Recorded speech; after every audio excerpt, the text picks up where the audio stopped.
आज की क्लास की शुरुआत करते हैं और आज का हमारा टॉपिक है उत्तर मध्यकाल अथवा रीतिकाल। इसको हम उत्तर मध्यकाल अथवा रीतिकाल के नाम से जानते हैं। और ये क्लास जो है हाई स्कूल के लिए है, 10th के लिए। आप लोग जो है इसके पहले आदिकाल और पूर्व मध्यकाल पढ़ चुके हैं। इसके पहले आप लोग आदिकाल और पूर्व मध्यकाल पढ़ चुके हैं। आज हम लोग उत्तर मध्यकाल के विषय में पढ़ेंगे। उत्तर मध्यकाल का समय क्या है? उत्तर मध्यकाल का जो हिंदी साहित्य में समय निर्धारित किया गया है, टाइम, समय सीमा, वो है 1643 से 1843 ईस्वी तक। 1643 से 1843 ईस्वी तक के समय को जो है उत्तर मध्यकाल या रीतिकाल के नाम से जाना जाता है। उत्तर मध्यकाल या रीतिकाल के नाम से जाना जाता है। और सबसे बड़ी बात यह है कि जैसे हम आपको पढ़ाते चले आ रहे हैं और हर एक काल के समय एक बात आपको जरूर बताते हैं और बताना भी चाहिए। जरूरी ये है कि अब आप ये मत सोचिएगा कि उत्तर मध्यकाल में अथवा इस समय सीमा में केवल इन्हीं विशेषताओं से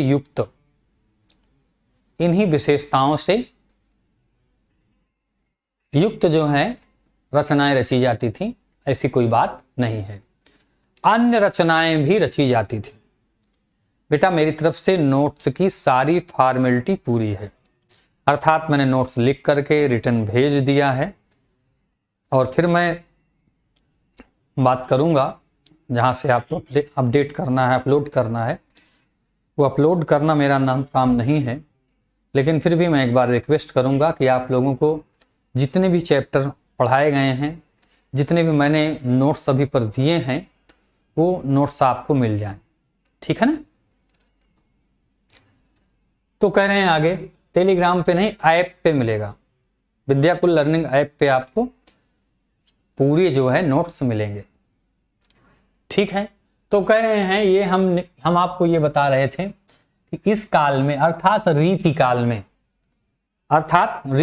में देखिए 4 काल प्रमुख रूप से होते हैं। जैसे आप लोग जानते ही हैं कि आदिकाल, पूर्व मध्यकाल, उत्तर मध्यकाल और आधुनिक काल, 4 काल होते हैं। तो ऐसा नहीं है कि रीतिकाल में आदिकाल की विशेषताओं से युक्त रचनाएं नहीं रची जाती थीं, ऐसी कोई बात नहीं है। रीतिकाल में भी आदिकाल की रचनाएं देखने को मिलती हैं। रीतिकाल में भी भक्तिकाल की रचनाएं देखने को मिलती हैं। तो ये है, लेकिन एक पढ़ने के लिए, अध्ययन की सुविधा के लिए, समझने के लिए जो है कवियों को, रचनाओं को क्या करने के लिए, जिससे किसी प्रकार का पढ़ने में असुविधा न हो, इसलिए इस प्रकार का डिवाइडेशन किया गया है। फिर कहते हैं रीतिकाल में नई चीजें क्या आई। रीति का मतलब क्या होता है? रीति का मतलब होता है परंपरा, सिद्धांत। रीति का मतलब होता है परंपरा या सिद्धांत। रीति का मतलब होता है परंपरा या सिद्धांत। तो जब सिद्धांत या परंपरा पर चल करके हम किसी काव्य का सृजन करते हैं तो क्या कहलाता है? वो रीतिकाल। मतलब ऐसी रचनाओं का काल, ऐसी रचनाओं का दौर, ऐसी रचनाओं में विशेषता देखने को मिलती है कि जब वो क्या होती हैं, नई नई रीतियों पर, नई नई परंपराओं को, नई नई सिद्धांतों को जब हम मान करके, उसको स्वीकार करके साहित्य सृजन करते हैं तो क्या कहलाता है भाई? उसे ही हम रीतिकाल के नाम से जानते हैं। अब कुछ बातें हैं जिनको हम लोग डिस्कस करेंगे। पहले क्या है? काव्य शास्त्र में रीति का तात्पर्य काव्य शास्त्र के विभिन्न अंगों, रस, ध्वनि और अलंकार गुण दोष नायक नायिका भेद के विवेचन से है। रीति काल का मतलब क्या है? रीति किसको कहते हैं? रीति के अंतर्गत क्या पढ़ा जाता है? तो मैंने आपको भी अपनी भाषा में ये बताया कि जो भी सिद्धांत हैं, चाहे वो रस के हों, चाहे छंद के हों, चाहे अलंकार के हों, चाहे नायक के हों, चाहे नायिका के हों, जो परंपरा बनी है, जो नियम बने हैं, जब हम उन नियमों का पालन करते हुए काव्य सृजन करेंगे, साहित्य सृजन करेंगे, तो वही रीति काल कहलाएगा। वही चीज यहाँ पे लिखा हुआ है। कौन कौन सी बात? काव्य शास्त्र में जैसे क्या कहा कि अंगों, रसों, ध्वनि, अलंकार, गुण दोष, नायक नायिका भेद आदि आदि चीजें भी बहुत सी हैं। ऐसा नहीं कि केवल इतनी ही विशेषताओं से युक्त जो रचनाएं होंगी उनको हम क्या कहेंगे, रीति काल के अंतर्गत रखेंगे, ऐसी कोई बात नहीं है। अब रीति का मतलब आप सामान्य रूप से अपनी भाषा में, अपने शब्दों में समझ गए होंगे, ऐसा मेरा मानना है। अगर कहीं किसी को कोई दिक्कत होगी तो बताएंगे। आगे कहते हैं, जिस ग्रंथ में काव्य के इन अंगों उपअंगों का निरूपण किया जाता है उसे रीति ग्रंथ कहते हैं। 16वीं 17वीं शताब्दी तक इस देश में गुलाम साम्राज्य पूर्णतः प्रतिष्ठित होकर वैभव के शिखर पर था। नवजीवन में सुख शांतिपूर्ण था। साहित्य का इस परिस्थिति का प्रभाव पड़ना स्वाभाविक था। क्या हुआ भाई? इसके बाद इस समय में कौन सा वंश चल रहा था? 16वीं 17वीं शताब्दी का जो ये समय है, इस समय क्या होता था? मुगल शासक जो है मुगल शासक अपने वैभव पर था। मुगल शासन का ये चरम काल था। ऐसा कह सकते हैं कि रीति काल के अंतर्गत जो है मुगल शासक अपने पूरे वैभव को प्राप्त कर गया था। वो पूरे, चाहे वो परंपराओं के आधार पर हो, चाहे सिद्धांतों के आधार पर हो, तो वही अब होता है क्या है कि किसी भी साहित्य पर, किसी भी रचना पर देश काल और परिस्थिति, देश काल और परिस्थिति का असर पड़ता है। क्या होता है भाई? देश काल और परिस्थिति का क्या पड़ता है? असर पड़ता है, प्रभाव पड़ता है। जो समाज में घटता है, मैं बहुत दिन से ये चीज कहता चला आ रहा हूं, जब भी साहित्य पढ़ाता हूं तो बार बार इस बात को मैं कहता हूं कि जो समाज में घटता है बेटा वही साहित्य में लिखा जाता है। इस चीज को बिल्कुल याद रखिए। तो साहित्य में वही लिखा जाता है जो समाज में घटता है। अभी आप साहित्य समाज की बात छोड़ दीजिए, जो तात्कालिक समस्याएं होती हैं, चाहे राष्ट्र की हो, चाहे सामाजिक समस्या हो, चाहे व्यक्ति के जीवन की समस्या हो, उसी को केंद्र बिंदु बना करके, उसी को आधार बना करके क्या हो जाता है भाई? फिल्में बनती हैं। जो फिल्म बनती किस पे बनती हैं भाई? जो क्या होते हैं? तात्कालिक विषय होते हैं। और तात्कालिक विषय का मतलब जिसकी आवश्यकता होती। अभी पता चला कि कुछ मतलब कि जैसे अब देश और दूसरे देश के बीच में कुछ युद्ध जैसा, अगर युद्ध जैसा वातावरण बनता है तो आप देखिए कि रेडियो में उसी तरीके के गाने आते हैं, टेलीविजन में उसी तरीके के गाने आते हैं। उस समय उन गानों की जो लोकप्रियता होती है वो बढ़ जाती है। अभी देखिए 26 जनवरी 15 अगस्त आता है, तो 26 जनवरी 15 अगस्त के 1 से 2 दिन पहले आगे पीछे, 26 जनवरी के और 15 अगस्त के 1 से 2 दिन आगे पीछे क्या होता है? जो देशभक्ति के गीत होते हैं, देशभक्ति के जो गीत होते हैं वो क्या हो जाते हैं?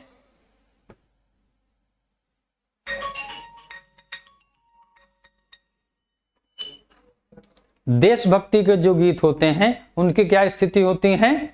वो जो है ज्यादा ही फेमस हो जाते हैं। समझ रहे हैं?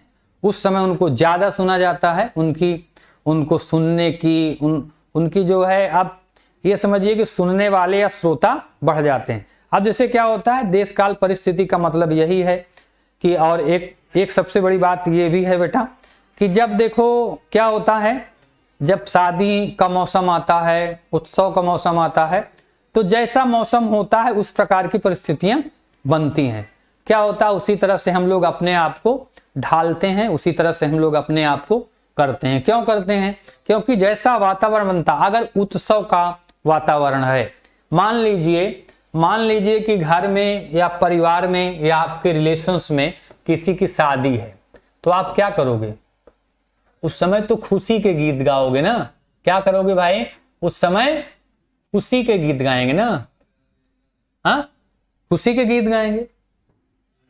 अब क्या है, जब खुशी के गीत गाएंगे और अगर मान लीजिए कोई दुखद घटना हो गया है तो करुण रस आ जाएगा। तो क्या कहने का मतलब है कि हर समय, हर परिस्थिति में जैसी परिस्थिति बनती है उसी प्रकार के साहित्य का सृजन होता है और उसी प्रकार के साहित्य जो है वो लोकप्रिय होते हैं। लोकप्रिय होने का मतलब लोगों को वो पसंद आते हैं। तो इसलिए क्या कहना चाहिए? अवसर पर। इसलिए कहते हैं, एक सिद्धांत मैं आपको बताता हूं कि अप्राप्त कालम वचनम बृहस्पति अपि ब्रुवम अप्राप्नुयात् अवज्ञा अपमानस्य शाश्वतम। तो जिसकी जैसी जब जरूरत हो, आप परीक्षा हो रही है, आप चल रहा है आपका पेपर और आपको तो ये चाहिए कि कोई मान लीजिए होता है तो क्या करते हैं, आपको अगर उस समय कोई पढ़ाने लगे, अब क्या है, पेपर आपको 1 घंटे बाद जाना है पेपर देने, 2 बजे आपका पेपर है और आपको 1 बजे कोई पढ़ाने लगेगा तो क्या हो जाएगा? वो परिस्थिति नहीं है। उस समय तक जो आपने पढ़ रखा है उसी को स्थिर मन से, शुद्ध मन से जा करके लिखाना यही जरूरी है। अब ये है कि परीक्षा के लिए तैयार हैं और जाते समय घर से निकलने वाले हैं, कोई पूछता है कि ये पढ़े हो, ये तैयार किए हो, लाओ हम बता देते हैं, लाओ हम समझा देते हैं। अरे भाई, इतने दिन से पढ़ रहे थे तब नहीं बताए, अब लास्ट मोमेंट में क्या बता देंगे? वहां पे केवल रिवीजन हो सकता है। वहां पे क्या है, केवल रिवीजन हो सकता है। जो चीजें पहले से हमने पढ़ी हैं ना, जो चीजें पहले से पढ़ी उसको हम दोबारा पढ़ सकते हैं। कोई नई चीज हम जल्दी से नहीं सीख सकते हैं और नई चीज सीखेंगे तो क्या हो जाएगा, फिर वो पूरा अच्छी तरह से नहीं हो पाएगा। फिर हमको उसको सीखने, पढ़ने से और टाइम देने से कोई मतलब नहीं होगा। इसलिए क्या कर सकते हैं, जो चीज हम पढ़े हैं उसी को फिर से पढ़ सकते हैं, उसको तैयार कर सकते हैं, उसका रिवीजन कर सकते हैं कि जिससे वो भूले ना। लेकिन नई चीज हम नहीं पढ़ सकते हैं। तो यही कहने का मतलब है कि हर परिस्थिति में समय का बहुत महत्व होता है। तो पहले क्या था, पहले कृष्ण और राधा की भक्ति को के आलंबन थे, माने जो काव्य सृजन के उद्देश्य थे, काव्य सृजन के उद्देश्य जो थे क्या थे भाई, भक्ति भावना थी। 2 प्रकार के संप्रदाय थे। एक ने क्या कर दिया है कि राम को आधार बना करके काव्य सृजन किया और एक ने जो है कृष्ण को आधार बना करके काव्य सृजन किया। 2 प्रकार की परंपराएं थी, 2 प्रकार की मान्यताएं थी। लेकिन अब क्या हो गया भाई, इनके जो राम राधा कृष्ण के भक्ति के आलिंगन थे वे अब सारंगक के आलंबन बन गए हैं। क्या हो गया है, श्रृंगार ना, श्रृंगार। अब श्रृंगार में भी कैसा, श्रृंगार के तो वो मतलब राधा कृष्ण के स्थान पर उन्होंने श्रृंगार का वर्णन शुरू कर दिया। अब श्रृंगार का वर्णन तो शुरू कर दिया भाई, लेकिन श्रृंगार की किस प्रकार का था, नख शिख वर्णन। श्रृंगार कैसा था भाई इस समय का, नख शिख वर्णन। इसका मतलब क्या होता है, इसका मतलब होता है श्रृंगार, हाँ वो श्रृंगार है, लिखा ऐसे ही है, क्या है वो टाइपिंग में इसी तरह से लिखा जा सकता है, या ये भी श्रृंगार है, कई तरीके से लिखा जाता है, कोई चीज कई तरीकों से लिखा जाता है। तो नख शिख वर्णन का मतलब होता है बेटा कि पैर के नाखून से लेकर के ऊपर के बाल तक के सौंदर्य का, ऊपर के सर के बाल से लेकर के पैर के नाखून तक का सुंदर से सुंदर अंग प्रत्यंग का वर्णन जो है करना इस काल की विशेषताएं रही हैं। अच्छा चलिए फिर है, इसके अतिरिक्त अन्य परिवर्तन भी आया है। कवियों का ध्यान साहित्य शास्त्र की ओर गया और उन्होंने क्या किया, रस, छंद, अलंकार, नायक नायिका आदि के उदाहरण के रूप में काव्य शास्त्र की रचना की। इस प्रकार की रचनाओं को रीति ग्रंथ या लक्षण ग्रंथ कहा जाता है। इस काल में ऐसी रीति परक रचनाएं अधिक हुई, इसी कारण इसे रीतिकाल कहा जाता है। क्या किया गया भाई कि रीतिकाल इसको इसलिए कहा जाता है कि जो पहले हम बात करके आए हैं, रीतिकाल कहने का मतलब यह है कि लक्षण ग्रंथ, विशेषताओं का ग्रंथ मतलब कि नायक किसको कहते हैं, नायिका के भेद कितने होते हैं, रस क्या होता है, छंद क्या होता है, उसको सिद्धांत क्या होते हैं, और उनके सिद्धांतों पर चल करके ही काव्य सृजन किया जा सकता है। अच्छा, जितनी चीजें बताई हैं, अगर उसमें से किसी को कुछ पूछना हो तो पहले पूछ लीजिए। जितनी चीजें आपको बताई गई हैं उसमें से कहीं भी किसी को कोई प्रॉब्लम हो या कोई बात न समझ में आती हो तो उसको पूछ लें, फिर हम लोग आगे चलते हैं।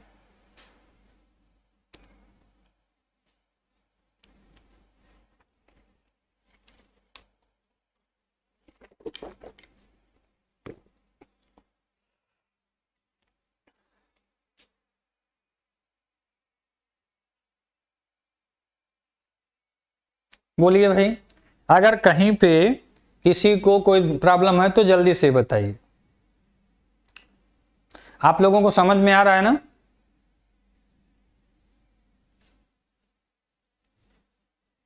जल्दी बताइए।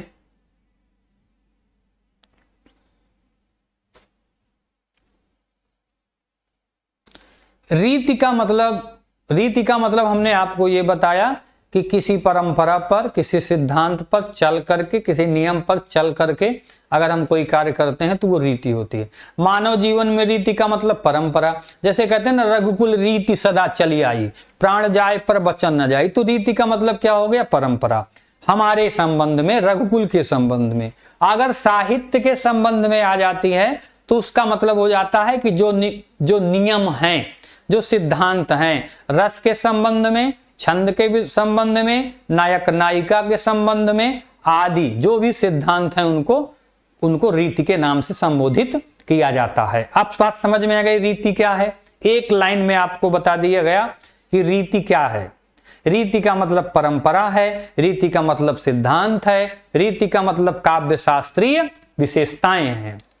जहां पे जिस शब्द का प्रयोग करेंगे, अब यहां पे जैसे रीति का मतलब, हिंदी साहित्य के इतिहास में रीति का मतलब यह है कि काव्य साहित्य की विशेषताएं, उनके लक्षण, उनकी गुण, ठीक है, ये होता है रीति। समझ में आ गया? अब चलें आगे बेटा।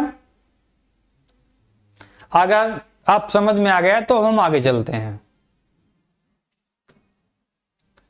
आगे है कि रीति ग्रंथ दो रूपों में देखने को मिलते हैं। एक वो अलंकार से आधृत हैं और दूसरे जो है वो रस पर। यहाँ संस्कृत की परंपरा का पालन दिखाई पड़ता है। केशव भूषण राजा यशवंत सिंह और अलंकारवादी आचार्य थे और मतिराम देव और पद्माकर रसवादी अलंकार थे।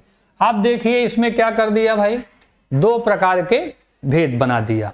दो प्रकार के क्या बना दिया कि रीति काल में दो प्रकार की परंपरा थी, दो प्रकार की रीतियां थी। एक तो थे अलंकारवादी, एक थे अलंकारवादी और एक थे रसवादी। दो प्रकार की परंपराएं थी। रीति काल के हम दो भेद कर सकते हैं। एक अलंकार के सिद्धांत पर रीतियां निर्धारित की जाती थी और एक रस के कारण जो है रीतियां निर्धारित की जाती थी, परंपराएं चलती थी। ठीक है, अब ये बात समझ में आ गई। रीति भी दो प्रकार से बटी थी और इसमें जो है देखिए केशव भूषण राजा यशवंत सिंह अलंकारवादी थे, अलंकारवादी सिद्धांत के, और मतिराम देव पद्माकर ये रसवादी सिद्धांत के थे। ठीक है ना? अब देखो कहीं भी होता है तो लोग दो भागों में बढ़ जाते हैं, दो भागों में बढ़ जाते हैं। हमेशा ये मनुष्य का स्वभाव है, मनुष्य में एकता नहीं हो सकती है। अगर अभी कहें कि अच्छा चलो भाई ये पानी है पी लो, तो अगर 10 लोग होंगे तो एक दो उसमें से जरूर बोल देगा कि हमको प्यास नहीं लगी, हम नहीं पिएंगे। जबकि वो पी सकता है, ऐसा नहीं है कि एक कुल्ला पानी पी नहीं सकता है, पी सकता है, लेकिन वो क्या करेगा, अपना दृष्टिकोण जरूर रखेगा कि नहीं भाई हम तो नहीं पिएंगे, हमको प्यास नहीं लगी। एक सामान्य सी भी बात अगर करें तो उस पर भी लोग एक मत नहीं हो पाते हैं। ये विशेषता हम ये हमने अनुभव किया है, ये हमने देखा है। तो वही चीज यहां भी है। कोई भी सिद्धांत होगा बेटा, कोई भी बात होगी, लेकिन सब लोग उस पर एक मत नहीं हो पाते। छोटी सी छोटी बात पर भी, यहां आप अपने दैनिक जीवन में भी देख सकते हैं, घर के जीवन में भी देख सकते हैं। आप जितने लोग घर में हैं सबकी अलग अलग रुचि होती है। हाँ, कि सबकी अलग अलग रुचि होती है। किसी को वही कपड़े अच्छे लगते हैं, किसी को वही कपड़े अच्छे नहीं लगते हैं, किसी को वही जो है खाने की चीजें पसंद है, किसी को नहीं पसंद है। क्यों? क्योंकि सबकी रुचि अलग अलग है। अच्छा, इसकी एक बात और आप समझ लीजिए कि जो मनुष्य है, जो मानव है, उसके जो निर्माता हैं, उसके निर्माता कौन है भाई? मनुष्य के निर्माता कौन है? ब्रह्मा जी हैं। आप लोग मानते हैं कि इस बात को मानते होंगे या ना मानते होंगे, हम नहीं जानते, लेकिन ब्रह्मा जी ने क्या किया है? सबको बनाया है, हमें भी बनाया है और आपको भी बनाया। जिस धरती में जितने लोग हैं, जितने भी मानव हैं, सबको उन्होंने बनाया है। लेकिन क्या है भाई कि आकार में सब अलग हैं, सबका आकार एक दूसरे से बिल्कुल भिन्न है। हाँ? अब फिर क्या होता है? गुण में अलग है, विचार में अलग है, हर चीज में एक व्यक्ति दूसरे व्यक्ति से मिलता नहीं है ना। इसीलिए क्या किया जाता है? आधार कार्ड में आपके फिंगरप्रिंट लगे होते हैं। ऐसा क्यों होता है? ऐसा क्यों होता है कि संसार विविधता से भरा हुआ है, संसार विविधता से भरा हुआ है। उसी प्रकार से हमने आपको फिर अभी थोड़ी देर पहले ये कहा था कि जो भैया समाज में घटता है वो साहित्य में दिखता है। जब समाज में ये दिख रहा है, लोगों के जीवन में ये दिख रहा है, आप इस चीज को मान रहे हैं, तो साहित्य में भी इस प्रकार की घटना घटती हुई दिखाई देनी चाहिए। क्यों? क्योंकि साहित्य समाज का दर्पण होता है। साहित्य समाज का दर्पण होता है का मतलब कि साहित्य, कहने का भाव यही है कि जो समाज में दिखता है वह साहित्य में लिखता है। ठीक है ना? बात समझ में आ गई? अगर आप किसी को कहीं पे कुछ पूछना है तो आप लोग पूछ सकते हैं, वरना हम लोग थोड़ा सा और आगे बढ़ते हैं। ठीक है ना? समझ में कोई दिक्कत तो नहीं आ रही है? किसी को कहीं पे कोई दिक्कत तो नहीं आ रही है? हाँ, बस यही अगर आप लिख देते हो कि नो प्रॉब्लम सर, या कोई चीज पूछ लिखते हो तो मुझे बहुत अच्छा लगता है। ये पूछ लेते हो तो ये लगता है कि हाँ आप लोग पढ़ना चाहते हो। और अगर जब नो प्रॉब्लम कर देते हो तो मुझे लगता है कि मैं जो पढ़ा रहा हूं, बता रहा हूं, वो समझ में बात आ रही है। अब जब आप दुनिया की बात करते हैं, लेकिन जो मैं पूछ रहा हूं वो आप नहीं बताते हैं, किसी का मोबाइल नंबर चाहते हैं, किसी का एड्रेस चाहते हैं, किसी से बात करना चाहते हैं, वो सब चीजें तो चलिए ठीक है, लेकिन जिस लिए आप आए हैं वो चीज आप नहीं पूछते हैं। ये सबसे गलत बात है। आपको जो चीज पूछना है, जो पढ़ना है, सबसे पहले अपने क्या किया जाता है? मेन टारगेट को ध्यान दिया जाता है। दो प्रकार के होते हैं। एक क्या होता है? एक होता है, मैं आपको बताता हूं, एक होता है मुख्य कर्म, एक होता है मुख्य कर्म।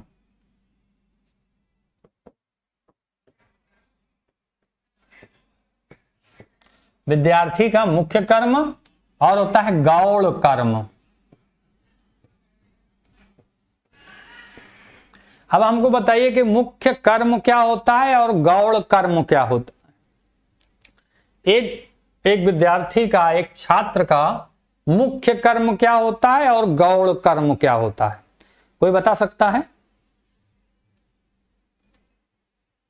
कोई भी बता सकता है बेटा?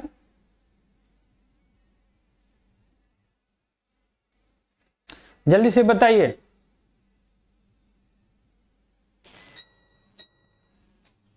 जल्दी से बताइए कि मुख्य कर्म क्या होता है और गौड़ कर्म क्या होता है।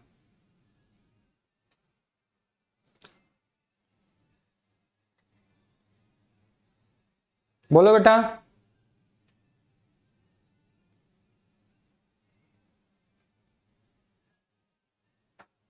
देखिए, विद्यार्थी का मुख्य कर्म है पढ़ाई करना,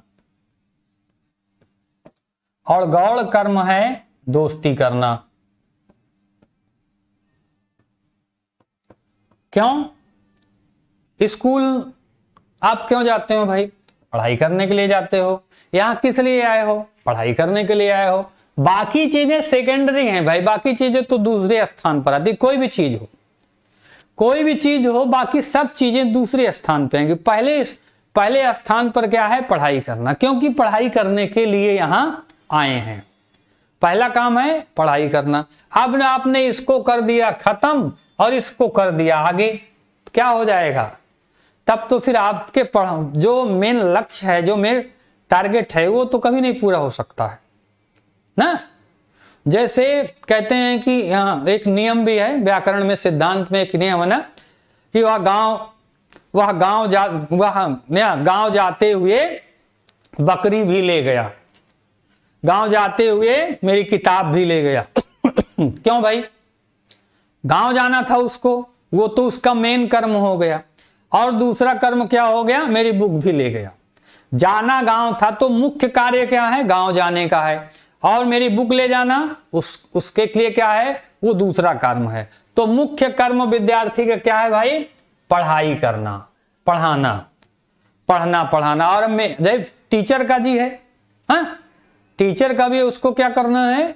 उसका मुख, हम भटके नहीं है, हम आपको बता रहे हैं, हमको भटकने की जरूरत नहीं है ना, हम नहीं भटके हैं, आप ना भटके इसलिए बता रहे हैं, ठीक है ना। हमें भटकने का कोई सवाल ही नहीं है। मैं आपको केवल दोनों बातें बता रहा था, क्योंकि यहाँ पे बहुत लोग भटके हैं ना, इधर उधर की बात करें, इसलिए हमने कहा थोड़ा सा उनसे भी बात कर लें, उनको भी लगेगा कि भाई चलो हमसे भी कोई बात कर लेता है ना। समझ गए ना बेटा, ये बात है। अब देखिए, ये हैं रीतिकाल की प्रमुख प्रवृत्तियां। प्रवृत्तियां का मतलब क्या होता है? विशेषताएं। प्रवृत्तियां का मतलब क्या होता है? विशेषताएं, ठीक है ना। हाँ, स्टूडेंट तो भटकते हैं, और इसलिए भी भटकते हैं क्योंकि भाई बच्चे होते हैं, उनको कोई चीज समझ में नहीं आती है तो उसको क्या करना होगा? बताना होगा। और ये टीचरों की जिम्मेदारी है कि पढ़ाने के साथ साथ उनको बीच बीच में कभी कभी अच्छी बातें भी बता दें, जिससे उनका जीवन सही दिशा पर आ जाए। बस यही करना है, और क्या। पढ़ाना तो है ही है, पढ़ाने के साथ साथ आपका नुकसान न हो, आप अच्छे रास्ते पर जाएं, आप अच्छे नागरिक बने, आपका ज़्यादा से ज़्यादा फायदा हो, ये भी एक टीचर की जिम्मेदारी है और उसे निभाना चाहिए, ऐसा मैं मानता हूँ। फिर क्या किया भैया? रीति ग्रंथों का निर्माण। पहली विशेषता क्या हो गया? रीति ग्रंथों का निर्माण, माने इस प्रकार की जो नायक नायिकाओं के भेद, रस, छंद, अलंकार और आदि आदि की विशेषताओं को, आदि आदि के डिवाइडेशन को, आदि आदि के गुण को बताने वाले साहित्य की क्या करना भाई? साहित्य के जो सिद्धांत हैं उनसे संबंधित, साहित्य के सिद्धांत को समझाने के लिए उससे संबंधित क्या किया भाई? रचनाएं रचने लगे, ठीक है ना। नहीं, आप गलत नहीं है ना, मैं गलत हूं। आप बच्चे हो और मैं आपसे बड़ा हूं, बस यही बात सही है। कोई गलत नहीं होता बेटा, कोई भी गलत नहीं होता है। बस केवल ये होता है कि आपकी समझ कुछ दूसरी हो सकती है, मेरी कुछ समझ दूसरी हो सकती है, और मैं गलत नहीं समझता हूँ। हर बच्चे, देखो क्या होता है कि बच्चे तो बच्चे होते हैं ना, उनको समझाना, उनको सही रास्ते पर लाना, वो हमारी जिम्मेदारी है, और हम उसको करते हैं, करने की कोशिश करते हैं। समझना आपकी जिम्मेदारी है, कोई परेशानी नहीं है ना। तो कह रहे हैं कि श्रृंगार रस की प्रमुखता क्या, और दूसरी भाषा क्या हुई भाई? श्रृंगार रस। श्रृंगार रस से परिपूर्ण रचनाएं रची जाती थी। श्रृंगार रस तो जानते ही हैं, और श्रृंगार रस का प्रमुख रूप से यहाँ पर प्रयोग रीतिकाल में कैसा किया गया है? नारी सौंदर्य। रीतिकाल में क्या किया गया है? नारी सौंदर्य का वर्णन किया गया है। काव्य भाषा के रूप और ब्रज भाषा की प्रतिष्ठा और प्रसार, व्यापक प्रसार करने के लिए क्या किया भाई? काव्य भाषा के रूप में ब्रज भाषा। काव्य भाषा माने ना, काव्य भाषा का मतलब क्या होता है? काव्य सृजन की भाषा। दो प्रकार की रचनाएं होती हैं, गद्य और पद्य, जिसको गद्य भी कह सकते हैं, काव्य भी कह सकते हैं, पद्य को काव्य भी कह सकते हैं। तो जो पद्य की रचनाएं होती थी उसके लिए कौन सी भाषा का प्रयोग किया जाना? रीतिकाल में ब्रज भाषा का प्रयोग जो है प्रमुख रूप से किया जाने लगा। उसके बाद क्या हो गया? इनका जो है सवैया, ये छंद है, जानते ही हैं, दोहा, छंदों का प्रचुर प्रयोग, माने इनका प्रमुखता से प्रयोग कहाँ किया गया है? रीतिकाल में सवैया का और दोहा का विशेष रूप से प्रयोग किया गया है। फिर क्या किया गया है, प्रकृति का उद्दीपक के रूप में चित्रण।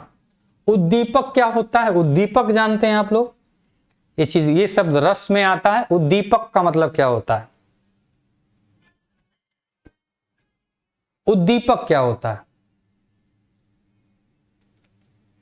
जानते हैं भाई, उद्दीपक माने क्या होता है?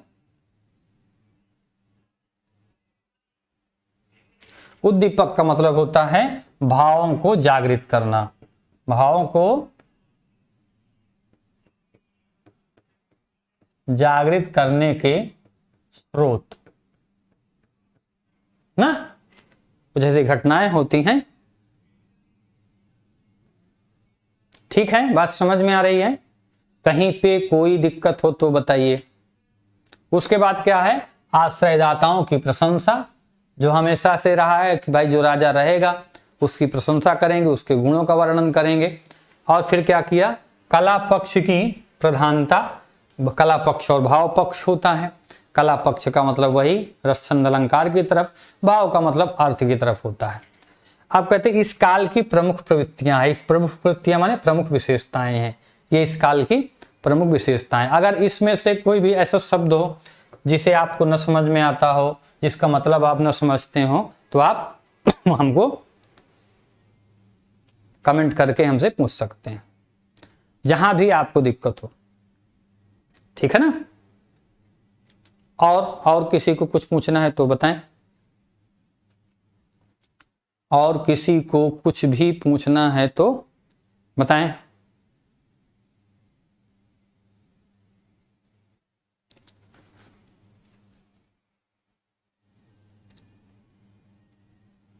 किसी को कहीं पे कोई दिक्कत हो, विवेक जी आप पुराने हो या नए हो, बस मन लगा के पढ़िए।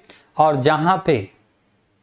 जहां पे आपको दिक्कत, श्रृंगार रस की प्रमुखता, 2 नंबर का मतलब ये श्रृंगार रस की प्रमुखता ना, यही तो पूछना चाहते हैं। माने श्रृंगार रस का काव्य में बढ़िया से सुंदर सा वर्णन किया गया है। और उसके लिए क्या किया गया है, मैंने आपको बताया था कि नख सिख वर्णन किया गया है, नख सिख। और नख सिख का मतलब होता है कि पैर के नाखून से लेकर के सर के बाल तक के प्रत्येक अंग का सुंदर वर्णन किया गया है। ठीक है ना?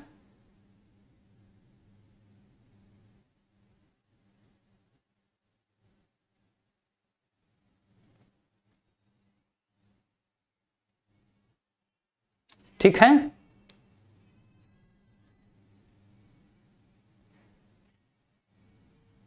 आगे चलते हैं।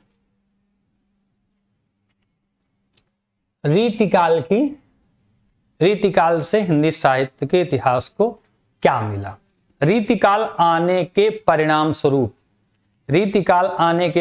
स्वरूप हिंदी साहित्य के इतिहास में क्या परिवर्तन आया, या हमारे जीवन में क्या परिवर्तन आया? तो इस भाषा की प्रमुख देन क्या है? ब्रज भाषा की काव्य भाषा के रूप में व्यापक रूप से प्रतिष्ठा हुई। इसके पहले ब्रज भाषा क्या हो जाती थी भाई? गद्य की भाषा मानी जाती थी।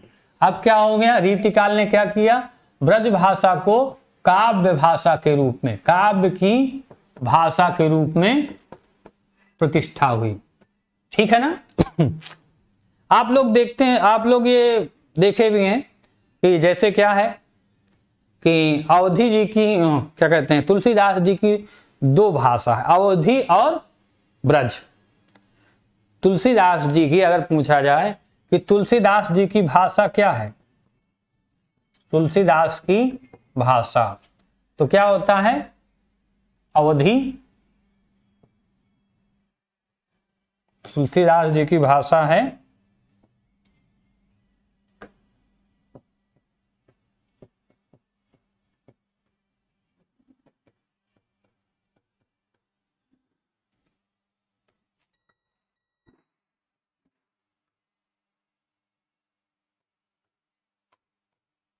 तुलसीदास की अवधि और ब्रज दोनों भाषाएं मानी जाती हैं। लेकिन क्या किया, काव्य के क्षेत्र में अगर किया जाए, और खास तौर से रामचरितमानस के देखा जाए, तो ये क्या है भाई? ये अवधि का है। और विनय पत्रिका आदि को देखा जाए तो क्या होता है, ब्रज होता है। काव्य का मतलब बेटा होता है कि ऐसी रचना जो कवि ने की है जिसमें यति गति तुक ताल लय विराम आदि की विशेषताएं हों, उसको क्या कहते हैं भाई उसको क्या कहते हैं, उसको काव्य कहते हैं। यति गति तुक ताल लय विराम आदि विशेषताओं से युक्त रचना को हम क्या कहते हैं, काव्य कहते हैं। और सारी भी काव्य की परिभाषाएं हैं, बहुत बार मैं बताता हूं किसको कहते हैं भाई, मैं तो यही कहता हूं कि वाक्यम रसात्मकम काव्यम, वाक्यम रसात्मकम काव्यम क्या है, ऐसी पद और काव्य, पद और काव्य को हम एक मान सकते हैं का मानक। अब आप ऐसा कह सकते हैं कि कुछ गद्य भी होते हैं जो काव्य की श्रेणी में आते हैं, कुछ गद्य ऐसे होते हैं जिनको काव्य के समान माना जाता है, काव्य के रूप में मान्यता दी जाती है। अब काव्य जो होता है ना, उसका जो अर्थ होता है और गद्य का जो अर्थ होता है वो क्या कहते हैं, अलग अलग दृष्टिकोण से दोनों को प्रस्तुत किया जाता है, ठीक है ना। अगर आप बात किया जाए कि गद्य और पद्य में आप देखें कि कठिन कौन माना जाता है, अगर पढ़ाई के दृष्टि से देखा जाए कि पढ़ने में गद्य में कठिनाई होती है या काव्य में आप लोग बताएंगे, इसको आप लोग बताएंगे किस में कठिनाई होती है, किसको पढ़ने में आपको कठिन लगता है, ये कोई बता सकता है। मैं जानता हूं कि सब लोग ज्यादातर जो उत्तर देंगे, मैं अभी से हाँ सबसे ज्यादा आप लोग उत्तर ये देंगे कि काव्य पढ़ने में कठिन होता है, उत्तर यही देंगे, मैं जानता हूं सब लोग जानते हैं। सब लोग कहेंगे कि सर गद्य में पढ़ने में आसानी होती है और पद्य में पढ़ने में दिक्कत होती है, अर्थ निकालने में दिक्कत होती है क्यों, यही बताएंगे जल्दी बताइए। मनोज जी आप बिल्कुल सही कह रहे हैं, वास्तव में गद्य में कठिनाई होती है, गद्य में क्या होता है, कठिनाई होती है। और भाई अगर पूछा जाए ये क्या होता है, गद्य की अपेक्षा जो है पद्य आसान होता है। अब फिर से मेरी बात सुनिएगा, जैसे आपके मन में ये कंफ्यूजन है कि परेशानी जो होती है, अर्थ को निकालने की जो समस्या आती है वो प्रमुख रूप से गद्य में आती है। गद्य में परेशानी ज्यादा होती है पद्य की तुलना में। गद्य जो है, ध्यान रखिएगा, गद्य जो है क्या होता है भाई, कठिन होता है। इसके विषय में कहा जाता है कि वो क्या कहते हैं, गद्यः कवीनाम निकषम वदन्ति, गद्यः कवीनाम निकषम वदन्ति, माने गद्य तो कवियों के लिए कठिन है। निकषम का मतलब होता है कसौटी, गद्य तो कवियों की कसौटी है जी। गद्य पर कवि को तौला जाता है कि तुम कितना दम है तुम में। गद्य का अर्थ समझना बहुत कठिन है। जैसे मैं एक उदाहरण दूं कि जैसे मान ले, मैं हमेशा देता हूं, और अगर किसी ने पहले से क्लास की होगी तो उसको पता होगा कि मैं क्या, आप अपनी बात को समझाने के लिए क्या बोलने वाला हूं, सब पता होता है बच्चों को, शैली या बताने के तरीके से सब बच्चे परिचित होते हैं। जैसे मान लीजिए कि आप क्या करते हैं भाई, आपको क्लास खत्म हुई, आप जो है क्या किए, टाइम से अपना घर गए, स्कूल से छुट्टी हुई पहुंच गए घर, टाइम शुरू हुआ, पढ़ाई शुरू कर दिया। उसके बाद क्या हुआ, आपका 4 बजे कॉलेज छूटता है, 4:10 पर आप कॉलेज पहुंच जाते हैं, घर पहुंच जाते हैं। अब आप एक दिन क्या हुआ कि आप पहुंचे बहुत देर में, 5:30 बज गया, 6 बज गया, 4 बजे छुट्टी होती है, 6 बजे घर पहुंचे आप, और माँ ने कहा कि जाओ और घूम लो ना, माँ ने कहा कि जाओ और घूम लो, तो इसका मतलब क्या होता है, या यही कह दिया कि कल से टाइम से आना, या तुम क्या और घूम लो, तो क्या मतलब हो जाएगा, जाके और घूम के आओ। इसका मतलब ये हो जाएगा बेटा कि कल से टाइम से आना, नहीं तो प्रॉब्लम होगी, समस्याएं होंगी ना। अब जैसे नंबर कम आते हैं तो घर वाले कहते हैं और घूम लो, कहते हैं ना घर वाले, जैसे नंबर कम आए, आप पढ़ने गए, आपका पेपर अच्छा नहीं हुआ, घर आके बताए कि मम्मी पेपर अच्छा नहीं हुआ है, आज अच्छे से नहीं लिख पाए हैं, नंबर कम आएंगे, तब माँ क्या कहेगी? और मोबाइल चला लो, और घूम लो, और पढ़ लो। हाँ ठीक है। अरे भाई उदाहरण दे रहा हूं, आप कई घंटे में पहुंचते, ये मैं नहीं पूछ रहा हूं मैं अपनी बात को समझाने की बात कह रहा हूं। ठीक है, आप कितने घंटे में बचे मैं ये नहीं पूछना चाहता हूं, ना उससे मेरा कोई मतलब है। मेरा मतलब है आपको अपनी बात को किस तरीके से और कितनी आसानी से आपको समझा दूं, आप समझ जाएं कि मैं क्या कहना चाहता हूं, बस यही बात है। देखो भाई, गुड़ भी मीठा होता है, चीनी भी मीठी होती है। क्या होता है? गुड़ भी मीठा होता है और चीनी भी मीठी होती है ना। क्या कहते हैं? गुड़ भी मीठा होता है और चीनी भी मीठी होती है। पढ़ते कहते उसको चीनी है, लिखते क्या है? चीनी है। देखिए गड़बड़ हो गया था, इसलिए मैंने इसको क्या कर दिया भाई, गुड़ और चीनी दोनों क्या होता है भाई? मीठी होती है, लेकिन गुड़ गुड़ होता है, चीनी चीनी होती है। उसका स्वाद अलग होता है, उसका स्वाद अलग होता है। इसमें कोई दिक्कत है क्या किसी को? ये बात तो समझ रहे हैं ना। अगर मुझे भैया गुड़ कैसे होता है, उसकी स्वाद अलग होता है, रसगुल्ले का स्वाद अलग होता है, लड्डू का स्वाद अलग होता है, बर्फी का स्वाद अलग होता है, तो फिर क्या है? मीठा तो सब है ना, लेकिन फिर भी अंतर भी तो है। मीठे तो सब है, लेकिन अंतर भी तो है। तो क्या करें भाई, इस काल के कवि हैं बिहारी, जिनकी रचना बिहारी सत सही है। प्रमुख कवियों की बात कर रहे हैं। केशवदास कहते हैं रामचंद्र का, कवि प्रिया, रसिक प्रिया, नख सिख, ये इस काल के प्रमुख कवि हैं। भूषण है शिवराज भूषण, शिवा भवानी, छत्रसाल दशक, याकूब खां रसभूषण, सुखदेव मिश्र रसाषण, रसलीन रस प्रबोध, और माखन छंद विलास, खुमान लक्षण शतक, और वृंद जो है वृंद सतसई, और दयाल दीनगिरी अन्योक्ति कल्पद्रुम। ठीक है भाई, ये रचनाएं हैं। ठीक है,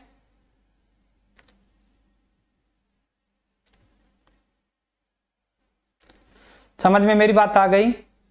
मुझे विश्वास है कि भाई आप लोगों को रीतिकाल समझ में आया होगा। अगर कहीं पे किसी को कोई दिक्कत है तो आप बताइए, क्या चीज आप पूछना चाहते हैं, क्या चीज आपको समझ में नहीं आई है। लेकिन ये मत कह दीजिए कि नहीं अब सर पूरा फिर से पढ़ा दीजिए। पूरा फिर से पढ़ाएंगे तो फिर 1 घंटा लगेगा ना। हाँ तो ले लो बेटा, स्क्रीनशॉट लेना है तो ले लो। ये लो, मैं इधर आ गया हूं। ठीक है, हट गया हूं? नहीं, इधर आ जाता हूं। इधर आ जाऊंगा तो पूरा आप लोगों को मिलेगा। चलिए स्क्रीनशॉट ले लीजिए। हो गया?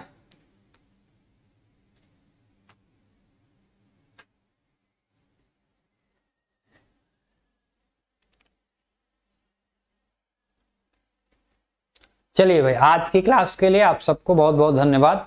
इसी तरह से पढ़ते रहिए और अपने दोस्तों तक, अपनी साथियों तक हमारी बात पहुंचाते रहिए। जहां प्रॉब्लम हो उसको बताइए। टाइम टेबल आपको आपके जो है यूट्यूब पर, कम्युनिटी पोस्ट पर हाई स्कूल इंटर का पूरा टाइम टेबल जो है वहां पे रखा हुआ है। परेशान होने की जरूरत नहीं, वहां जा सकते हैं, देख सकते हैं। आज की क्लास के लिए धन्यवाद। Okay, thank